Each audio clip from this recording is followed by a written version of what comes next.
بسم الله الرحمن الرحيم السلام عليكم ورحمة الله وبركاته كسو دوادا برنامجka maxaa cusub aan idinkugu soo gudbin doono caawa dhacdooyinkii ugu dambeeyay waxyaabaha kale ee dunida ka cusub Israa'iil oo walaac xoogan ka muujisay awoodaha droniska nidaam cusub loo adeegsanayo oo ay Xisbullah la soo baxday muxuu yahay hadaba xanuunka aan la xallin karin ee ciidamada Israa'iil sheeganayaan yacdowga ugu adag ee furmaha ay ku wajahayaan warbixin xasaasi ah ayaan idinkaga haynaa sidoo kale barnaamijka waxaan ku soo qaadanaynaa siyaasadda Mareykanka oo u muuqaal ekaatay mid raalli ka ah in dunida qalalaasa lagu soo jeedo kadib markii golaha sanadka Mareykanka uu diiday qaraar qabyo ahaa oo lagu joojinayo dagaalka Iran ee maamulka Trump uu ka wado gobolka Bariga Dhexe waxaan caawa barnaamijka ku eegi doonaa diidmada ansixinta ee golaha sanadka waxa ay ka daaran tahay iyo sidoo kale sababta ay u taageerayaan dagaal sii socoshadiisa musiibo dhaqaale dunida gelin kara barnaamijka waxaan kulan ku eegaynaa caawa waxaa dhowaan la ogaaday falal biliqa oo askarta Israa'iil qaybahooda kala duwan ay ka geysteen guri rayid ku lahaa oo deegaanada koonfurta Lebanon ku yaalay haddaba goorma ayay arrintani dhacday sidee warbaahinta Israa'iil uga hadlaysaa xatooyadan oo caadiyan ka mid noqonaysa falkan ku cusbeen iyana faahfaahin ayaan idinkaga haynaa dhammaan macluumaadkan oo faahfaahsan ayaan barnaamijka idinkugu soo gudbin doonaa caawa intaynan u gudagelin waxyaabaha siyaasadaha Mareykanka ay u muuqdaan iyo sidoo kale warbixinta kale ee ku saabsan ee Israa'iil oo qayladaan ka diraysa diyaaradaha droniska oo qaab cusub ay Xisbullah u adeegsanayso bal aynu ku bilowno dhawaan waxaa la ogaaday falal xatooyo ah oo ay geysteen askarta Israa'iil ee furmaha Lebanon ku sugan warshadaha ratiisa Israa'iil ka soo baxa ayaa qoray in askarta joogtada ah qaarkood iyo kuwa kaydka ee ciidamada Israa'iil ka mid ah ay dhaceen hanti badan oo rayid ku lahaa oo laga qaatay guryo iyo dukaamo ku yaalay koonfurta Lebanon sida wargeyska ay u sheegeen askar iyo saraakiil goobta jooga xatooyada agab isugu jira mootooyin telefishino sawirro fadhiyo iyo roogag ayaa noqotay arrin si weyn u baahday iyadoo hoggaanka sare iyo kan hoose ee goobta ay ka warqabaan balse aysan qaadin tallaabooyin lagu xakameynayo falalka biliqada ah militariga Israa'iil ayaa jawaab ahaan sheegay inay qaadaan tallaabooyin xakameynaya ciqaab ah marka loo baahdo isla markaana booliiska militarigu ay baaritaano sameeyeen marka laga baxayay ee goobaha dagaalka si kastaba wargeyska waxa uu sheegay in qaar ka mid ah baraha kontarool ee la dhigay si loo joojiyo hodhaca alaabaha laga qaatay guryaha in aan la sameynin goobo kale oo la bedelay dhaqankii ama qaabkii ay u shaqeynayeen barahaasi kontarool marqaatiyaal ayaana sheegay in askarta laftooda ay si cad ugu raraan gaadiidkooda alaabta ay ka dhacaan guryaha iyagoo aan qarin marka ay ka baxayaan koonfurta Lebanon deegaanada ku yaala arrintu waa mid aad u ballaaran qof kasta oo wax qaatay isla markiiba waxa uu gelinayaa gaarigiisa ama meel ayuu dhigaa ma aha wax qarsoon oo qof walibana uu arkaya ayuu yiri mid ka mid ah marqaatiyaasha qaar ka mid ah taliyaasha ayaana iska indhatiraa arrintan halka qaar kalena ay cambaarayaan balse aysan ciqaabin waxa kuwa waxada ama biliqada geysanaya mid ka mid ah askarta Israa'iil ayaana waxa uu yiri xitaa wax faalla ah kama bixiyaan mana xanaaqaan taliyaasha sare wax walba way la socdaan way ogyihiin askartuna waxay sheegeen in dacwuusan ka mid ahayn siyaasadda rasmiga ah ee ciidanka balse uu sii kordhinayo sabab la xiriirta la'aanta sharciga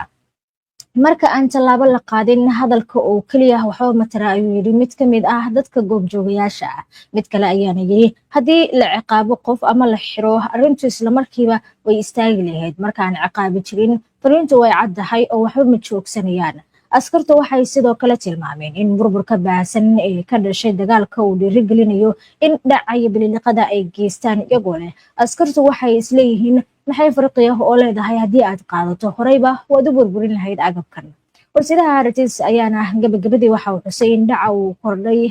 kordhay dagaalka ka socda Lebanon awoodii sabab la xiriira isbedelada qaabka dagaalka iyadoo dagaalamayaasha Xisbullah ay dib uga laabteen waqooyiga halkaasi oo askarta Israa'iil ay waqti dheer ku qaateen deegaano rayidku ay ku noolaayeen oo looga qaxay dagaalka ay ciidamada duulaanka Israa'iil ay ku soo qaadeen koonfurta Lebanon dartii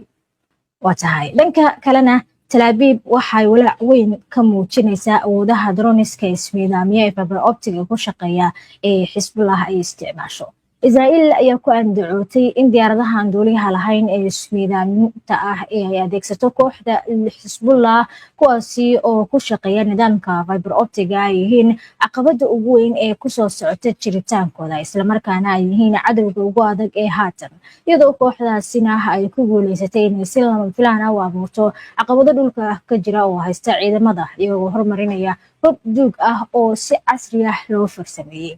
diyaaradaha droniskana ayaa noqonaya sharadka Xisbullah ee dagaalka ay kula jiraan Israa'iil muhiimadoodana ma ahan oo kaliya waxyeelada inay gaarsiiyaan bartilmaameedyada balse waa awoodda qaar ka mid ah inay ka baxsadaan raadarada iyo nidaamka Iron Dome lagu magacaabo ee Israa'iil isticmaasho difaaca hawada si ka duwan kantaalada oo Israa'iil inta badan ay ka hortagto islamarkaana ay burburiso kahor inta aysan gaarin bartilmaameedka sida uu sheeganayo militariga Israa'iil.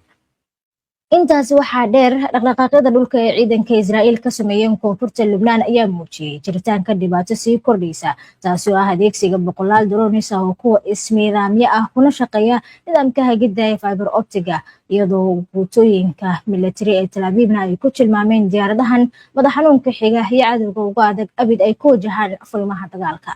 warbixin uu qoray falanqeeyaha military ee lagu magacaabo Aviash Genasi oo lagu daabacay wargeyska Maarif Israa'iil ka soo baxa ayaa lagu sheegay in daroonkan aysan ku tiirsaneyn isgaarsiinta raadiyaha ama dayax gacmeedka balse ay ku shaqeeyaan fiilooyin fiber optic ah oo si toos ah ugu xiran qofka maamula diyaaradda taasi oo ka dhigaysa mid ay aad u adag tahay in lagu joojiyo hababka dagaalka elektrooniga ah waxaana taasi ay horey u sababtay khasaaro soo gaaray ciidamada Israa'iil. warbixintu waxay tilmaamtay in Xisbullah ay si aan la filayn ku keentay xeelado cusub oo dhulka ah iyadoo casriyeysay farsamooyinkeedii hore waxaana ay la timid goobaha dagaalka nuucyo kala duwan oo drones ah kuwaasi oo horey looga adeegsaday Lubnaan, Suuriya iyo Gaza ujeedooyin kala duwan sida sahmin, ururinta xogta, gudbinta macluumaadka iyo weeraro toos ah oo ay ku jiraan ismiidaamin iyagoo walxaha qarxa ay ku rakiban yihiin. Ashkenazi ayaa sidoo kale sheegay isagoo soo xiganaya ila amni oo Israa'iili ah in droonku ay yihiin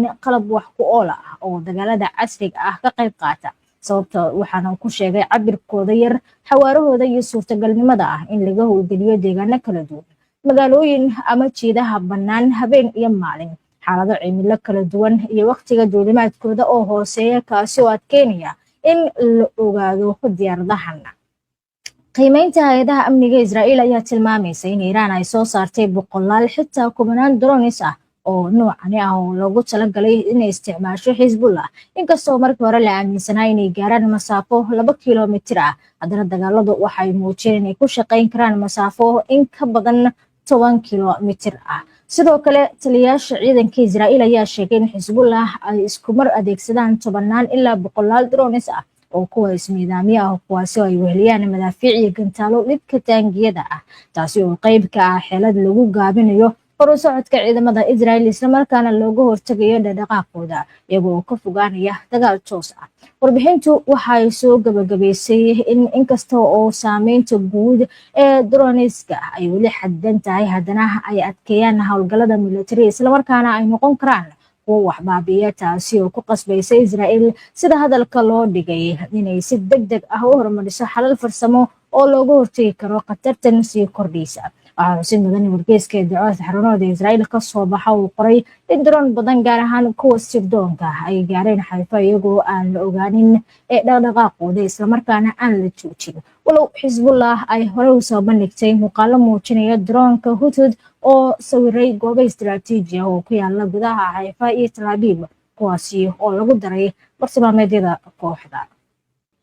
waa hagaag daawadayaal waxay noo soo socota warbixin ku saabsan siyaasadda Washington oo haasan u muuqaal ay kaatay mid dunida ku soo jeedaysa qalalaase amni kadib markii golaha sanadka Mareykanka uu diiday qaraar qabyo ah oo horseedi karay joojinta dagaalka Iiraan ee maamulka Trump uu ka wado gobolka Bariga Dhexe. waan eegi doonaa sababaha ka dambeeya diidmada golaha sanadka iyo sababta ay ku timid balse marka hore aynu ku hakano siyaasadda Mareykanka ayaa lagu sheegay inay u muuqato hadda mid u sii dhuranaysa raalli ahaanshiyaha ah in dunida qalalaasyo lagu soo jeedo kadib diidmadii golaha sanadka ee Mareykanka oo qaraar qabyo ah mid marintiisuna ay noqon lahayd mid joojisa dagaalka Iiraan ee Trump uu ku adkeysanayo in la sii wado. aqalka sanadka Mareykanka ayaa iska diiday meelmarinta hindisa sharciyada natiijadiisu ahayd in lagu joojiyo howlgallada militari ee ka dhanka ah Iiraan. Tallaabadaasi oo muujisay in xubnaha ka tirsan xisbiga jamhuuriga ay si weyn u taageersan yihiin siyaasadaha militari ee Donald Trump ee ku wajahan gobolka Bariga Dhexe. ilaa 51 xubnood ayaa u codeeyay diidmada qaraarkan, waxaana ku jiray hal senator oo xisbiga dimuqraadiga ka socday, iyadoo dhanka kale 46 xubnood oo kale oo qayb uu ka yahay hal senator oo xisbiga jamhuuriga ah ay u codeeyeen ogolaanshaha qaraarkan iyo joojinta dagaalka ka dhanka ah Iiraan ee dunida geliyay qalqalka amni iyo sidoo kale dhaqaale. codbixintan ayaa noqotay tii shanaad ee sanadkan dhacda, taasi oo aqalka sare ka dhigtay in uu u muuqdo mid go'aansaday inuu awoodiisa ku saabsan go'aanada dagaalka ku wareejiyo aqalka cad. arrintaasi oo ka calaysisay xubnaha dimuqraadiyiinta ah oo ku tilmaamay muranka mid sharci darro ah oo aan la qiil siin karin. qaraarkan la soo jeediyay waxa uu ku qasbi lahaa Mareykanka inuu ciidamadiisa kala soo baxo colaadda ka socota Bariga Dhexe, isla markaana aanu qaadin wax tallaabo militari oo dheeraad ah ilaa ogolaansho cad laga helo Koongareeska Mareykanka. waxaana muuqata kala qaybsanaan xooggan. hogaamiyaha dimuqraadiyiinta sanadka Jack Schumer ayaa ka digay cawaaqibta sii socoshada dagaalkan, isagoo yiri inta uu Trump dib u dhigo Mareykanka in laga soo saaro dagaalkan ayaa xanibaadu sii qoto dheeraan doonta, ka bixitaankuna uu sii adkaan doonaa marba marka ka dambeysa. dhanka kalena xubnaha ka tirsan xisbiga jamhuuriga ee talada haya ayaa waxay muujiyeen ka gaabis cad oo ay ku dhaliilayaan istiraatiijiyadda Trump ama howlgallada militari ee soconaya, inkastoo ay sheegeen inay rabaan in colaadda si degdeg ah ay noqoto mid loo soo afjaro. hogaamiyaha aqlabiyadda xisbiga jamhuuriga ee sanadka Johnson ayaa difaacay mowqifka madaxweynaha, isagoo sheegay in inta badan xubnaha xisbigiisu ay aaminsan yihiin madaxweynuhu uu ku saxan yahay inuu hubiyo in Iiraan aanay dunida uga hanjabin hub nukliyeer ah oo ay samaysato dhowaan ama mustaqbalka,